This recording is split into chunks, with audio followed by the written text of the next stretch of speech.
கும்பம் வர கஷ்டத்தை எல்லாத்தையும் அடிச்சு ஓட விட போறீங்க இந்த குரு பயிற்சிக்கு அப்புறம். எந்த மாதிரி மாற்றங்கள் வரப்போகுது தெரிஞ்சுக்கலாமா? எஸ், தெரிஞ்சுக்கதான் போறோம். வீடியோவை தொடர்ந்து பாருங்க. அது மட்டும் இல்லாம நம்மளுடைய சேனலை இன்னும் நீங்க சப்ஸ்கிரைப் பண்ணாமலே பார்த்துட்டு இருந்தீங்க அப்படின்னா மறக்காம சேனலை சப்ஸ்கிரைப் பண்ணி உங்களுடைய ஆதரவை எங்களுக்கு கொடுங்க.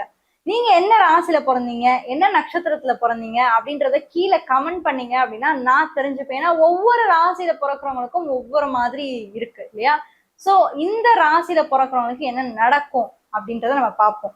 கும்பராசி, கும்பராசிக்கு என்னங்க சொல்றது, ஆல்ரெடி நம்ம தான் இப்ப சனி பகவானோட பிடியில இருக்கமே. சனி பகவான பிடி அப்படின்னு நான் சொல்றது என்னன்னா, சனி உங்களுக்கு இப்போ 7 நாட்டு சனி உங்களுக்கு நடந்துட்டு இருக்கு.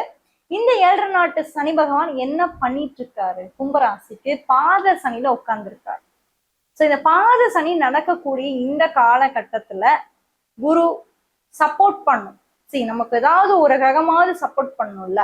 எல்லா கிரகமும் நம்ம கை விட்டுட்டா யாருதாங்க நம்மளுக்கு துணையா நிப்பா அப்படின்ற வகையில இந்த குரு பகவான் எங்க வராரு, இதுக்கு முன்னாடி எங்க இருந்தாரு அப்படின்னு பாருங்க.